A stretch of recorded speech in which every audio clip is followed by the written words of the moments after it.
So this is pretty interesting. So Massachusetts sees an 80% drop in immigration year over year, going from 2024 to 2025. Now that is according to the U.S. Census.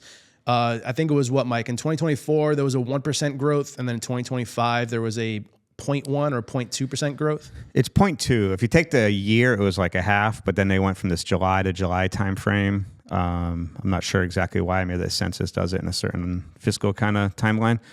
But obviously you had a mass migration when Biden got in office, and you saw spiking numbers, and then Massachusetts passed a millionaire's tax. You had a migration out of the state. I think with the cost of living, rents doubling, utility bills doubling. You've also had a mass migration. Like I think it's U-Haul or some other companies do like a survey, and like California, Massachusetts are like the number 1 and 2 like exits out of like that they're having one ways from U-Haul to another state, and it's Florida and Texas where most people are going to, and Tennessee, like Nashville. But so yeah, we have and it's important because if your population stays flat or declines, like I didn't know this, Massachusetts is like half of the congressional representation in the House over the last like 30 or 40 years. Really? I can't remember that. We went from like 18 to like 9. Because the population, it's all based on population, where Texas and Florida adds because they keep bringing up their population. So every 10 years we do a census. Based on that census is how many representation you get in Congress, which is your electoral college votes as well. Your Senate and your House are your electoral voters, how many electoral voters you get to determine the president. And we know you can lose a popular vote and actually still win by the electoral college. That's based on the census. Every 10 years you get a census. Massachusetts keeps falling off. I think the estimate says Massachusetts, so the next census would be in 2030. And if it's on this rate, we might lose another 1 or 2 House, and that'll go to Florida or Texas. So what do you think the number one reason for such a drop is? Do you think it's a mix of the migrant crisis kind of coming to an end because Trump came in office, even though he was in office in 2024, just with also a mix of just the high cost of living and people moving somewhere else? So birth rates in America are on the decline.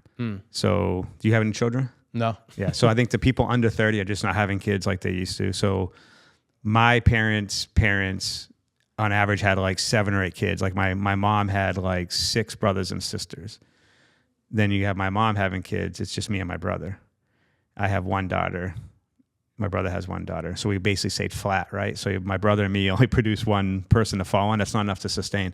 So immigration is always a way Europe and America has, sustained population, and the border has been sealed off, number one. But so you don't have this flux of migration in. And Massachusetts is a very attractive place because of the right to shelter law, all the benefits that we give, those kind of things. New York as well, all of New England really. But then the cost of living in Massachusetts is through the roof. Look at the snowstorm we had. People like finally, I think the snow might break some people. Like I said, I'm moving to Florida, right? So you don't have the migration. We're not given, the birth rate is significantly, right? Double to say.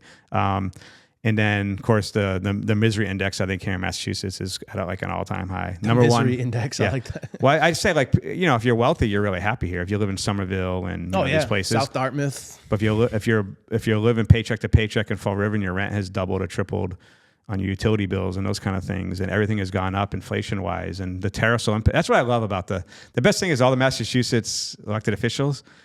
If you go look at the CPI, index, which is like goes inflation, it's very, very low, right? It's extremely low. Trump does some tariffs. It's very minimal like impact on people. So Massachusetts politicians enact these things of like shutting down, energy, all these kind of things. So all your utility bills double, your rents double, and they're all blaming Trump now for the cost of living in Massachusetts. It's like, come on, man. So here's my question then, though, because obviously the 2 big things that everyone's been complaining about in Massachusetts is the migrant crisis. Maybe not everyone, a lot of conservative, but I think a lot of people are complaining about the migrant crisis. Yeah.